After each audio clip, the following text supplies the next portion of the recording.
Behave your self. Shashi వేలు చూపించి మాట్లాడుతున్నావంటే నీకు అంతగా తిట్టాలనుకుంటే లోపలికి వచ్చి తిట్టవా ప్లీజ్, అందరూ వస్తున్నారు. ఈ మధ్య కాలంలో టికెట్ రేట్స్ గురించి జనరల్గా ప్రతి సినిమాకి ముందు ఒక కైండ్ ఆఫ్ డిస్కషన్ జరుగుతుంది. కొన్నిసార్లు ఫ్యాన్స్కి ఒక రకమైన యూనో ఇన్కన్వీనియన్స్ కూడా వస్తుంది. ఇలాంటి సందర్భాల్లో ఐ థింక్ ఇద్దరు ప్రొడ్యూసర్స్ ఇక్కడే ఉన్నారు కాబట్టి మన శంకర వరప్రసాద్ గారు పండుకొస్తున్నారుకి ఆడియన్స్కి టికెట్స్ ఎలా అందుబాటులో ఉండబోతున్నాయి, ప్రైసెస్ గురించి కూడా ఒక్కసారి మీ మాటల్లో చెప్పేస్తే మాకు క్లారిటీ వస్తుంది. టికెట్ ప్రైజెస్ లాస్ట్ ఇయర్ ఏదైతే సంక్రాంతి సినిమాలకు ఉన్నాయో ఆంధ్రాలో అదే ఉన్నాయండి. మనం సపరేట్గా పెంచింది ఏం లేదు. తెలంగాణకు వస్తే డెఫినెట్గా అఫోర్డబుల్ ప్రైజెసే పెట్టాం, కానీ ఏది మన ఆడియన్స్ మీద భారం అయ్యే ప్రైజ్లు అయితే ఏం పెట్టలేదు. అన్నీ చూసుకుని అన్ని సినిమాల కన్నా చెప్పాలంటే పెద్ద సినిమాలతో పోలిస్తే వాటికన్నా తక్కువ రేట్లే మనం తీసుకొచ్చాం. సో ఎక్కడ ఎవరికి ఆ ఇబ్బంది అనేది రాదు. No fancy prizes, audience rates. Okay, very very effort audience అందరూ కలిసి. మీరు మన సోషల్ మీడియాలో చూసినా పొద్దున్న మేము చూస్తున్నాము, డెఫినెట్గా అందరూ కూడా ఎఫర్డబుల్ ప్రైస్ అని రాస్తున్నారు. ఎవరు దాని గురించి నెగిటివ్గా అసలు ఎక్కడ లేదు. They are happy also. So clear, మనకి ఎటువంటి హైరాణ లేదు. హ్యాపీగా అందరూ కలిసి హ్యాపీగా చూడొచ్చు అసలు. మొత్తం అందరు రిలేటివ్స్ తోటి బల్క్ బుకింగ్స్ చేసుకుని వెళ్ళొచ్చు. 25 టికెట్లు. మేము ఒకవేళ నిజంగా మాకున్న మైండ్ సెట్స్ కూడా ఏదో ఆడియన్స్ మీద బర్డెన్ వేసేద్దాం మైండ్ సెట్స్ ఎవరికీ లేదు ఇక్కడ. అసలు ముందు ఆయన ఒప్పుకోడు. ఆయన ఎందుకంటే నా సినిమా అంటే 10 మంది 20 మంది చూస్తారు అసలు అనేది మా అందరు కూడా అదే ఉంటుంది. అసలు ఆయన కూడా ఒప్పుకోడు. టికెట్ చిరంజీవి గారు కూడా స్ట్రిక్ట్ గా చెప్పిన విషయం అది. అస్సలు ఈసారి మాత్రం మీరు ఎటువంటి, ఎందుకంటే ఈ సినిమా ఫ్యామిలీస్ ఎక్కువ వచ్చి చూడాలి. Ticket prices don't cross the limits. What is the reasonable, ఆ రీజనబుల్లే పెట్టండి అని మరీ చెప్పారు. అందుకనే మన పాత సంక్రాంతితో పోలిస్తే అయ్యేమన్నా అయ్యే పెట్టాం, దాని నుంచి ఎక్కువ చేసింది ఏం లేదు. సూపర్. మీరు సినిమా అయ్యే వరకు సినిమా ఫ్యామిలీలో ఉంటారు, రిలీజ్ టైంకి మా ఫ్యామిలీస్లోకి వచ్చేస్తారు, సైడ్ మార్చేస్తారు మాకు తెలుసు. యా, సో ఇంతకీ ఈ సినిమా తర్వాత ఏం గిఫ్ట్ ఇవ్వబోతున్నారు అనిల్ గారికి? ఈసారి ట్రెండ్ మార్చాడండి మావాడు. ఓహో, ఇప్పుడు ఈ సినిమా పెద్ద బ్లాక్ బస్టర్ అవుతుంది ఎలానో, ఆయనే నా కార్ కొనిస్తాను. ఇదేదో బాగుంది. ఓకే, కొత్త ట్రెండ్ ఇది. అదే కదా, మీరే స్టార్ట్ చేస్తున్నారు. నేను ఇస్తాను, ఆయన తీసుకుంటున్నాడు. ఇస్తానని లేదా?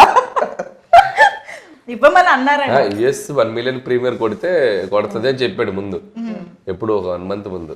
నేను ఎక్సైట్ అయిపోయి కొడితే నీకు మంచి కార్ ఇస్తా అన్న. నేనేదో ఎక్సైట్మెంట్ లో అన్నా, ఇది 1 మిలియన్ అవుతుంది, అది అవుతుంది, ఇప్పుడు కార్ ఏది అంటున్నాడు.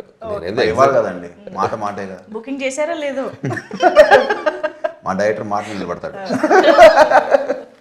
ఇక్కడ ఇంకొంచెం బుక్ చేసేసాం, నన్ను తిట్టుకోవద్దు దయచేసి. యా, అంటే టికెట్ ప్రైసెస్ విషయంలో అయితే సంక్రాంతికి వస్తున్నాము, లాస్ట్ సంక్రాంతి సినిమాలతోనే సేమ్గా ఉంటుందని అంటున్నారు. కానీ ఇక్కడ నాకు ఇంకో డౌట్ వచ్చింది. సంక్రాంతికి వస్తున్నాం ఈజ్ ఆల్సో ఫ్యామిలీ ఆడియన్స్కి బాగా నచ్చే జానరా సినిమా. మన శంకర వరప్రసాద్ గారు కూడా ఫ్యామిలీ ఆడియన్స్ అందరు రావాల్సిన సినిమా. బట్ ఓవరాల్గా మీరు ఎలాంటి డిఫరెన్సెస్ చెప్తారు సంక్రాంతికి వస్తున్నాంకి? మన కంప్లీట్ ఇది వేరే స్క్రిప్ట్ అండి. అటు రెండు డిఫరెంట్, అంటే రెండు స్టోరీ డిఫరెంట్. అది సంక్రాంతికి వస్తున్నాం అంటే ఒక చిన్నరాజు, ఓ భాగ్యం, ఓ మీనాక్షి, ఒక వైఫ్, ఒక గర్ల్ ఫ్రెండ్, ఒక సెట్ ఆఫ్ ఎంటర్టైన్మెంట్లో వెళ్ళిపోయింది అండ్ క్రైమ్ వెళ్తుంది. అండ్ ఇది వచ్చేసరికి ఒక శంకర వరప్రసాద్ అండ్ ఒక శశిరేఖ, వీళ్ళ మధ్య జరిగే కాన్ఫ్లిక్ట్స్ ఏంటి, వీళ్ళ జర్నీలో జరిగే స్ట్రగుల్స్ ఏంటి, దీంట్లో వచ్చే ఎంటర్టైన్మెంట్స్ ఏంటి, కంప్లీట్ చాలా, అంటే రెండు వేరే కథలు కాబట్టి ఈసారి వేరే డిష్, వేరే టేస్ట్, వేరే flavour, but fun is same. ఆరగించేది ఫ్యామిలీ ఆడియన్సే. వాళ్ళు పొందే ఫన్ చూసారా, అది సేమ్ ఉంటుంది. వెయిటింగ్. ఓకే, సో ఇప్పుడు మన సంక్రాంతి సెగ్మెంట్లోకి వెళ్ళిపోదాము. సో మనకేంటంటే సంక్రాంతి అనగానే కొన్ని థింగ్స్ మనకి గుర్తొస్తూ ఉంటాయి. మనం సంక్రాంతి టైంలో వాటిని ఖచ్చితంగా వాడుతూ ఉంటాం, ఇంటికి తెచ్చుకుంటూ ఉంటాం. అలాంటి ఫోటోలు నేను మీకు చూపిస్తానమాట. సో అది చూడగానే మీకు మీ టీంలో మీరు వర్క్ చేసిన అందరిలో గుర్తొచ్చే వాళ్ళు ఎవరు అనేది చెప్పాలి. ఓకేనా? ఫస్ట్ పిక్చర్ చెరుకు రసం. ముగ్గురికి ఎవరు గుర్తొచ్చినా 3 పేర్లు చెప్పొచ్చు. చెరుగడలు అంటే మనకి ఇప్పుడు అంటే బయట చాలా హార్డ్గా కనిపిస్తాయి కానీ తీయగా ఉంటాయి తినగానే. సో అలాంటి క్యారెక్టరైజేషన్ ఎవరు గుర్తొస్తున్నారు చెరుగడలు చూడగానే? నయనతార. చూడడానికి స్ట్రిక్ట్ గా ఉంటది, బట్ ఆవిడ చాలా స్వీట్. పర్ఫెక్ట్ పర్ఫెక్ట్ నిజంగా. Very nice. కానీ మీరు సార్ హ్యాట్స్ ఆఫ్ నయనతార గారు, ఆవిడే వచ్చి ప్రమోషన్ ఎప్పుడు అనిగేలా చేశారు చూసారు. అమ్మో ఇది రికార్డ్ అండి నిజంగా. అప్పుడు విజయశాంతి గారిని తీసుకొచ్చారు అలాగా, ఇప్పుడు నయనతార గారు. ఓకే, గుర్తు పెట్టుకుంటాం మేము ఇవన్నీ. నెక్స్ట్ కైట్ వెరీ ఇంపార్టెంట్, గాలిపటం చూడగానే ఎవరు గుర్తొస్తున్నారు? అంటే గాలిపటం గాలిపటంకి రకరకాలు చెప్పుకోవచ్చు. స్కై ఇస్ ద లిమిట్ అంటే ఎగురుతుంది కైట్. చిన్న క్లూ ఇవ్వగానే ఫుల్ అన్ని చేసేవాళ్ళు ఎవరు? అది ఈయనే. నాకే ఇచ్చారు. Sky is the limit. Sky is the limit. అది నాకు ఇస్తే బాగుండదు, ఎదురు చూస్తున్నాను. ఇచ్చేసామండి మీకే. నేను అలా ఎదురు చూస్తున్నా. నా పేరు చెప్తాను, నా పేరు చెప్తాను. అందుకే ఆయన ఎవరి పేరు చెప్పకుండా సైలెంట్ గా అది ఇవ్వండి, అది ఇచ్చేద్దామా? ప్రెజెంటింగ్ ఇద్దరు కలిసి ప్రెజెంట్ చేయండి అది award. Yes, this is for Anil Ravipudi garu, congratulations. So ఈ దారం ఏదైతే ఉందో అది వీళ్ళు కింద పట్టుకుని ఆడించేది మన మెగాస్టార్. సో నెక్స్ట్ ఇది భోగి కుండ, పొంగల్, పొంగి.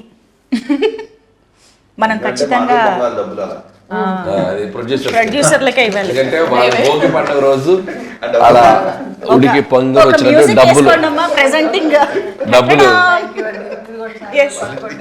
డబ్బులు వీళ్ళకి ఇలా పొంగుతూ బయటకు రావాలని భోగి కొండ. Congratulations producers. ఓకే, ఇప్పుడు next what is this?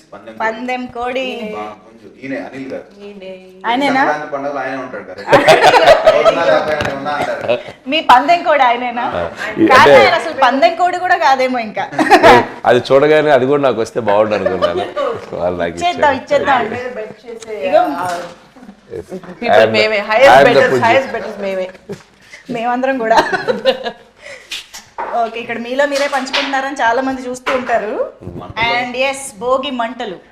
Fire అంటే ఇక మా హీరోలే. ఫైర్. ఇద్దరు ఫైర్ మెగాస్టార్ చిరంజీవి గారు and victory victory Venkatesh Venkatesh గారు, ఇద్దరికి. ఇద్దరికి భోగి మంటలు. Yes. Okay, super. అయితే ఇలాగా ఈ అన్ని ఎలిమెంట్స్ తో కలిసి ఎలా అయితే మీ ప్రొడక్షన్ లో ఇంత చక్కగా సినిమా చేసి తీసుకొస్తున్నారో, ఈ అన్ని ఎలిమెంట్స్ గుర్తొచ్చేలాగా మేము కూడా సినిమాని ఎంజాయ్ చేయబోతున్నాం అన్నది అర్థమైపోయింది. సో ఈగర్లీ వెయిటింగ్, చాలా ఎక్సైటెడ్ గా వెయిట్ చేస్తున్నాం సినిమా కోసం. So thank you so much. Finally Anil గారు, ఇప్పటి వరకు మా ముందుకు రాని విశేషం కానీ మాకు తెలియని ఎలిమెంట్ కానీ ఏదైనా ఒకటి చెప్పి క్లోజ్ చేద్దాం. నేనున్నా సినిమాలో. నేనున్నా. నేనున్నా వాళ్ళిద్దరి మధ్యలో ఉంటా ఒకసారి. ఓ స్టెప్పా, డైలాగా? అది చెప్పరు ఇంకా మరి ఇక ఓకే అది చెప్పరు ఇంకా. ఓకే, సరే అయితే థ్యాంక్ యూ. ఆడియన్స్ అందరికీ సంక్రాంతి శుభాకాంక్షలు అడ్వాన్స్ గా. సో జాన్ 12th సినిమా మీ థియేటర్లోకి రాబోతుంది. సో ప్రతి సంక్రాంతికి ఒక మంచి విజయాన్ని మాకు ఇస్తూ వస్తున్నారు. ఈసారి కూడా ఒక అద్భుతమైన విజయాన్ని ఇస్తారని ఆశిస్తున్నాం. అందుట్లో మెగాస్టార్ చిరంజీవి గారు ఒక బ్యూటిఫుల్ ఎంటర్టైనర్తో మీ ముందుకు రాబోతున్నారు. అండ్ విక్టరీ వెంకటేష్ గారు ఒక స్పెషల్ క్యామియోలో రాబోతున్నారు. సో మీ అందరం నవ్వించిన ప్రయత్నాలు అన్నీ చేసాం. మీరు వచ్చి థియేటర్కి వచ్చి ఈ సినిమాని సక్సెస్ చేస్తారని ఎంతో ఆశగా ఎదురు చూస్తున్నాం.